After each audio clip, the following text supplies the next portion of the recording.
एक दिन हजरत मरियम अलैहिस्सलाम ने अपने बेटे हजरत ईसा अलैहिस्सलाम से फरमाया, बेटा, आज मेरा दिल चाह रहा है कि मैं कुछ फल खाऊं, क्या तुम मेरे लिए कुछ फल ला सकते हो? उस वक्त हजरत मरियम अलैहिस्सलाम और हजरत ईसा अलैहिस्सलाम एक वीरान रेगिस्तान में एक छोटी सी झोपड़ी में रह रहे थे। माँ के हुक्म की तामील करते हुए हजरत ईसा अलैहिस्सलाम फल लाने के लिए निकल पड़े और हजरत मरियम अलैहिस्सलाम अकेली उस झोपड़ी में रह गई। इसी दौरान मलकुल मौत हजरत अजराइल अलैहिस्सलाम उनके सामने हाजिर हुए। उनका डरावना रूप देखकर हजरत मरियम अलैहिस्सलाम खौफजदा हो गई और घबराते हुए फरमाया, आप कौन है और किस मकसद से यहाँ आए हैं? हजरत अजराइल अलैहिस्सलाम ने फरमाया, मैं अजराइल हूँ, अल्लाह ताला के हुक्म से आपकी रूह कब्ज करने आया हूँ। दुनिया में आपका वक्त मुकर्रर हो चुका है, अब आपको आखिरत के सफर के लिए तैयार हो जाना चाहिए। हजरत मरियम अलैहिस्सलाम मलकुल मौत की बात सुनकर गमगीन चेहरे के साथ अर्ज करने लगी, ऐ मलकुल मौत, मुझे कुछ वक्त की मोहलत दे दीजिए। मैंने अपने जान से भी अजीज बेटे को फल लाने के लिए भेजा है, वो कुछ ही देर में वापस आ जाएगा। मैं इस दुनिया से रुखसत होने से पहले बस एक बार उसे देखना चाहती हूँ, उसे अलविदा कहना चाहती हूँ और जाते जाते उसे कुछ नसीहत करना चाहती हूँ। जब वो वापस आ जाए फिर आप मेरी रूह कब्ज कर लीजिए। मेरे इस काम में एक लम्हे की भी देर की इजाजत नहीं है। अल्लाह रब्बुल आलमीन ने हर जान के लिए मौत का एक मुकर्रर वक्त तय कर दिया है।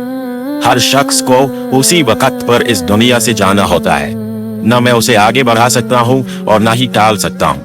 अल्लाह ताला के हुक्म के मुताबिक मुझे अभी और इसी वक्त आपकी रूह कब्ज करनी होगी।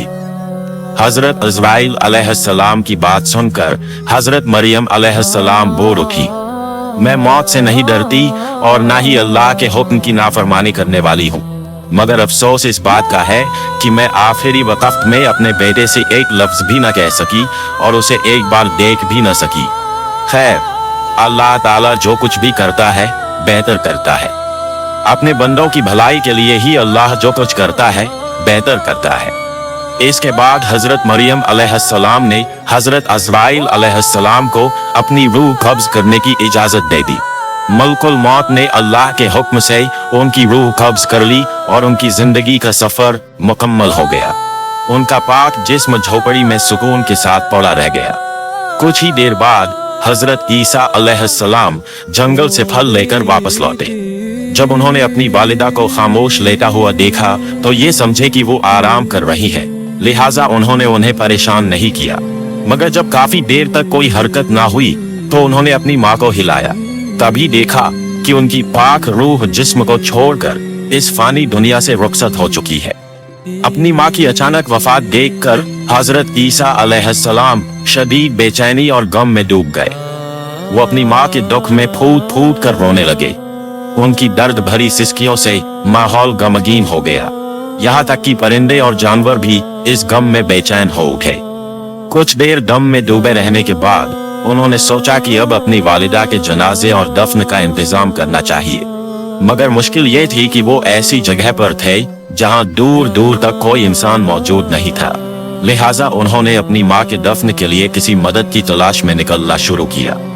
कुछ दूर चलने के बाद उनकी मुलाकात कुछ लोगों से हुई जो उनकी तरफ आ रहे थे।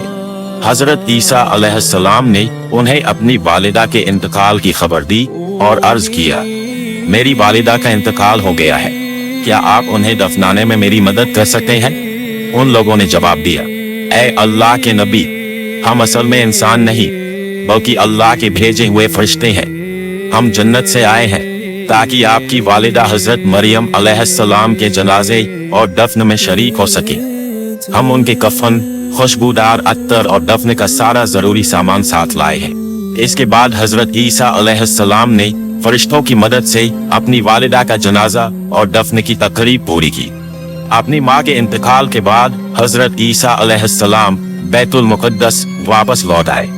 वहाँ कुछ वक्त गुजारने के बाद अल्लाह रब्बुल आलमीन की तरफ से हजरत ईसा अलैहिस्सलाम पर वही नाजिल हुई।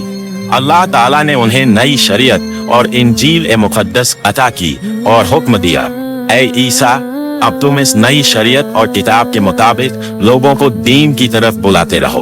अल्लाह के इस हुक्म के मुताबिक एक दिन हजरत ईसा अलैहिस्सलाम ने एक बड़ी महफिल में खिताब करते हुए फरमाया, ऐ अल्लाह के बंदो, मेरे पास अल्लाह ताला की तरफ से नई शरीयत और नई किताब नाजिल हुई है, लिहाजा अब तुम पहले के उसूलों को छोड़कर इस नई किताब के अहकाम के मुताबिक अपनी जिंदगी गुजारने का वादा करो।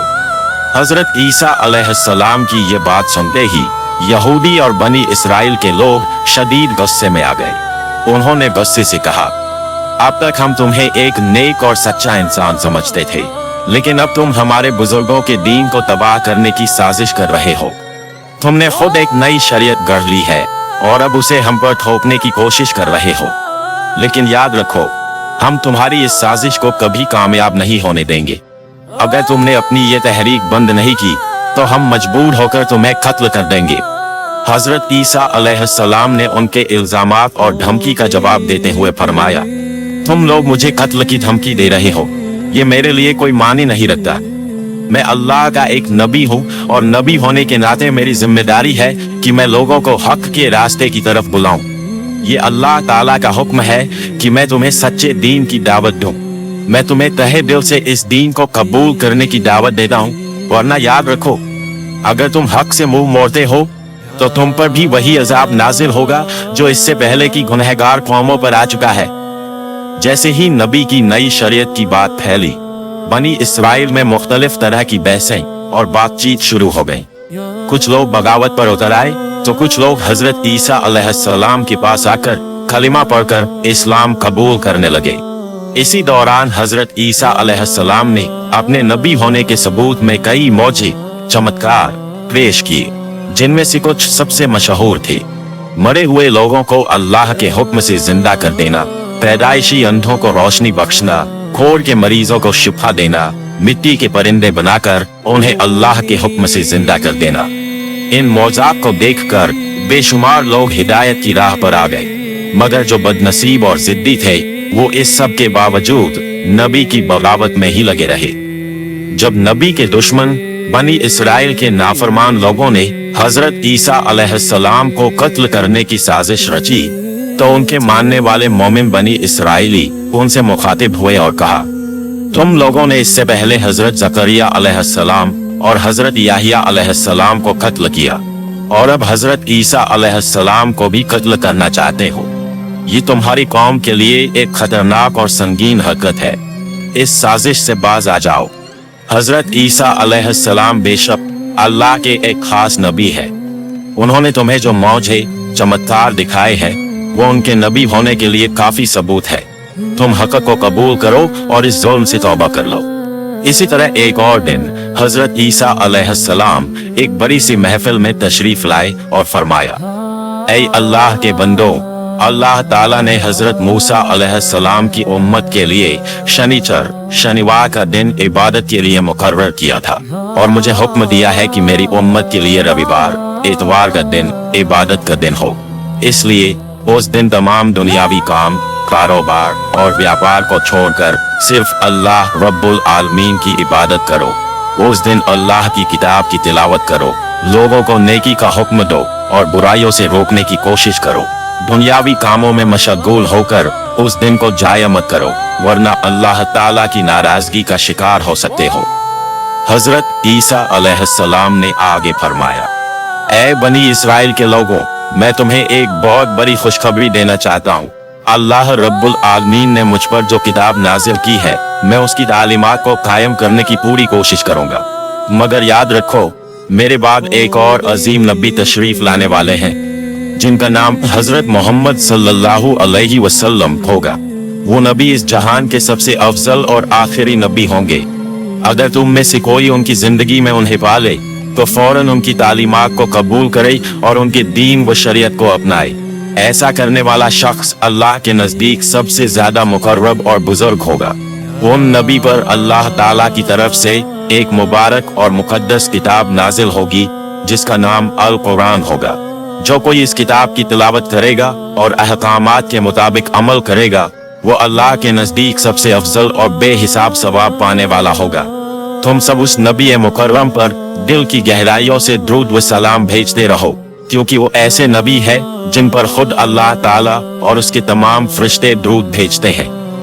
हजरत ईसा अलैहिस्सलाम ने आगे फरमाया, वो मुबारक नबी जिनका मैं जिक्र कर रहा हूँ अल्लाह रब्बुल आलमीन के हबीब और महबूब है। अल्लाह ताला ने उन्हें अपना खलील करार दिया है।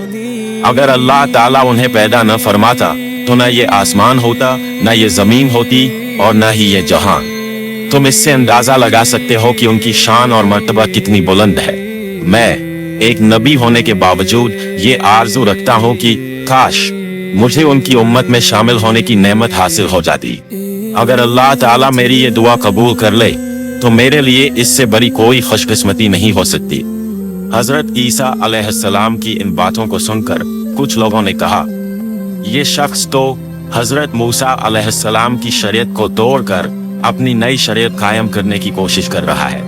ये तो एक साजिश है जिससे ये सियासी ताकत अपने हाथ में लेना चाहता है, और इसके अलावा ये एक नए और सबसे अजीम नबी के आने की बात भी कर रहा है, जिससे हमारी कौम उस नए नबी की तरफ मुतवज्जे हो जाए। हमें अब उसकी चालाकी और असली मकसद का अंदाजा हो चुका है। अब देर करने का कोई फायदा नहीं। हमें फौरन बादशाह के पास जाकर उसकी शिकायत करनी चाहिए ताकि इसका कोई ठोस इलाज किया जा सके।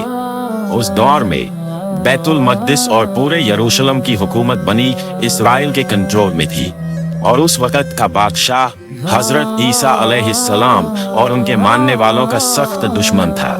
जब बनी इसराइल के अंदर ये बड़ा इख्तिलाफ पैदा हुआ तो बादशाह ने हजरत ईसा अलैहिस्सलाम और उनके मानने वालों को हमेशा के लिए मिटा देने का मंसूबा बना लिया।